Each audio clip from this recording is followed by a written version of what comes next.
additional statements, and then we'll have Dr. Robertson to sort of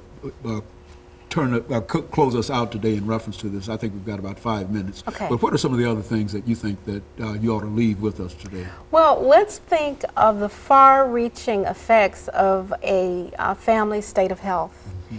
If a couple has unhealthy health habits, poor nutrition, they smoke, they drink too much, let's think about what happens as a result of that in the next 100 years. Mm-hmm. You know, every generation you're going to have children. Mm-hmm. You could have up to 500, 1,000 people by the end of 100 years. Mm-hmm. How many of those health habits will be passed down to those people? Mm-hmm. And then it becomes logarithmic by the next 100 years. We might be talking 500,000 people. So the decision to make good choices not only affects your quality of life, it affects the quality of life of your great-grandchildren. So we want to help the community realize that it's up to you.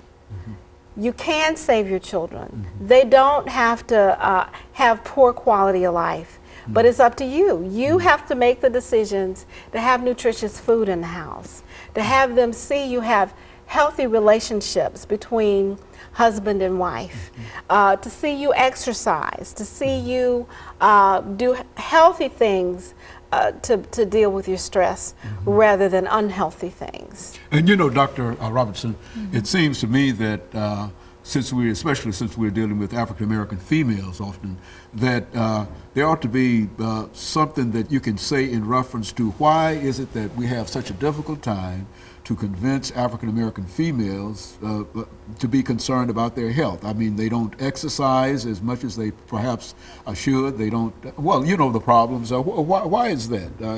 Is that something peculiar with the African American female, or what is that they don't exercise, they don't do the kind of things that are necessary, and the obesity rate is much greater than some of the other groups? Why is that?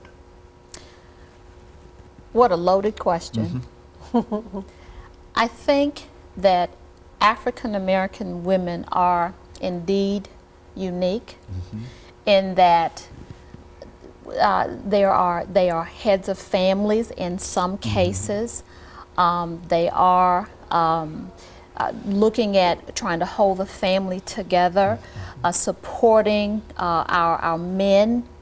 Is also important to all women, but in particular African American women. There are certain stressors that still African American women must deal with that other women may not have to deal with. So those stressors can also dictate how we treat ourselves. So, you know, why are we obese? Well, probably because of the many reasons that other individuals are obese.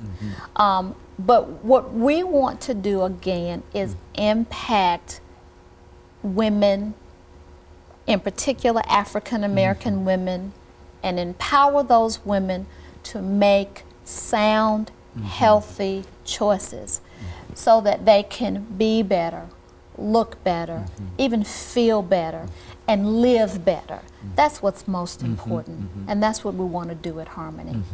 And what would you say in reference to that statement over the last minute that we have here, Ms. Crawford? You know, when you're struggling to put food on the table, walking for 30 minutes may not be a priority. But when you realize the long-reaching effects of your lifestyle and your way of life before your children, you may need to shuffle your priorities a little. And I say, if you would run into a burning building to save your children, even if you didn't think you could save them, you would still try. Can you give up your cigarettes?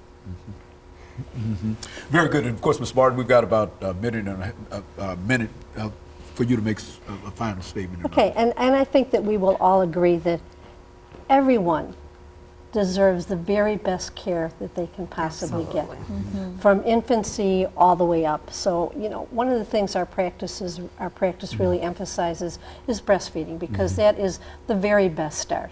Anything else is artificial feeding, and do we really want to artificially feed our children? So men, women, children regardless of race, creed, deserve the very best care that they can possibly get. And that's what we're striving for. And that is what Harmony is up to, is that right? That's Trying to right. provide the best care. Absolutely. Very good. And of course, let me thank the three of you, ladies, for coming by and giving us that excellent information.